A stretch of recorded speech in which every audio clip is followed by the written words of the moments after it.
बहुत सारे लोग अपने किसी न किसी मर्ज़ की वजह से अस्पताल में दाखिल होते हैं और एक लंबे चौड़े बिल भरने के बाद जब फ़ॉलो-अप पे आते हैं तो कहते हैं कि डॉक्टर साहब इसका कोई हल नहीं था, हमारे बहुत सारे पैसे बच जाते। तो मैं उन्हें हमेशा कहता हूँ कि मैं तो आप लोगों को एडवाइस करता हूँ कि प्लीज़ ड्यू वैक्सीनेशन ज़रूर लगवाएँ, जो आपको इस तरह की इन्फेक्शन से बचा सकती है जो आपकी लाइफ़ में मुख्तलिफ मॉर्बिडिटी और मॉर्टेलिटी ऐड करती है। बात करते हैं आज वैक्सीनेशन के हवाले से और ख़ास तौर पे मैं 2 वैक्सीनेशन का नाम लेना चाहूँगा, फ्लू और निमोनिया की वैक्सीन।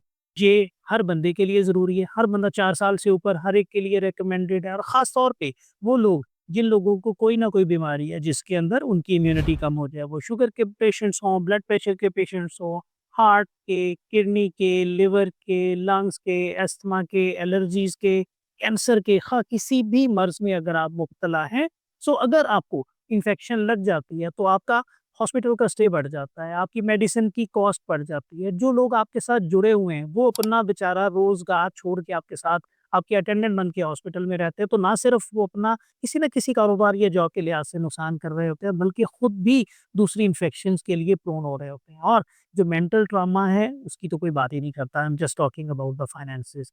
सो वैक्सीनेशन करती क्या है? वैक्सीनेशन बेसिकली आपकी इम्यूनिटी को उस जर्म के हवाले से बेहतर कर देती है। यानी हम आम अल्फाज में अगर समझाऊँ तो मुख्तलिफ तरह की वैक्सीन होती है। जैसे ही वो वैक्सीन बॉडी के अंदर इंजेक्ट की जाती है, तो हमारी बॉडी उस चीज़ के हवाले से अपना कुव्वत मुदाफ़अत बेहतर कर लेती है, अपनी इम्यूनिटी के सेल्स बना लेती है, ताकि जब वो जर्म कभी ज़िंदगी में आए, तो आपकी इम्यूनिटी उसको ख़त्म कर दे और आप उस बीमारी का शिकार ना हो सकें।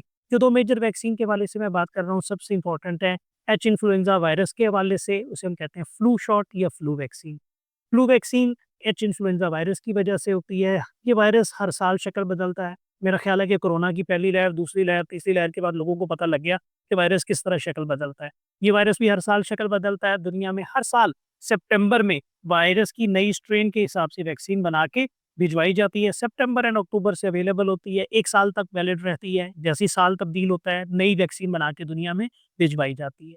और नंबर 2 निमोकोकल, जो बेसिकली स्ट्रेप्टोकोकस निमोनिया के लिए ये वैक्सीन बनी है, जो बेसिकली हमारे इन्फ्लुएंजा और निमोकोकस, ये जो 2 जर्म हैं, नाक, कान, गला और चेस्ट की इन्फेक्शन में से अराउंड 60% एक रफ अंदाजे के मुताबिक ये 2 बग्स होते हैं जो कॉज़ करते हैं। और अगर हम इन दोनों चीज़ों के लिए अपने आप को वैक्सीनेट कर लें तो 60% चांसेस कम हो जाएँगे कि हम इस इन्फेक्शन की वजह से हॉस्पिटल का विज़िट करें।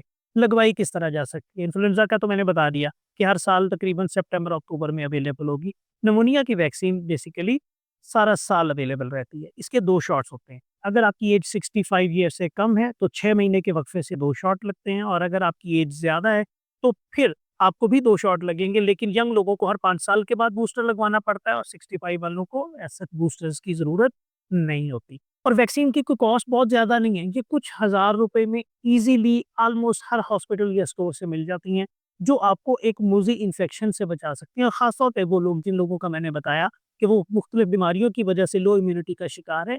आप एक दफ़ा इमेजिन करके देखिए कि किसी बंदे को निमोनिया की वजह से 2 से 3 दिन आईसीयू में या कमरे में रहना पड़े, तो उसकी कितनी कॉस्ट आती है। मैं बड़ा समझाने के लिए लोगों को अक्सर कहता हूँ कि मैंने नमाज़ नहीं पढ़ी, अल्लाह खैर करेगा, लेकिन मैंने होमवर्क नहीं किया तो मुझे टीचर से बड़ा डर लगता है कि कल जो है मुझे जाके मार पड़ेगी। जो दूर वाले इफ़ेक्ट होते हैं वो हमें नज़र नहीं आ रहे होते। तो प्रिवेंशन इज़ क्योर, ये आपको बहुत सारी चीज़ों से बचा सकती है। So please get yourself vaccinated, अपने आप को वैक्सीन लगवाएँ ताकि आप इन बीमारियों से बच सकें और आपको हॉस्पिटल ना आना पड़े। Thank you very much.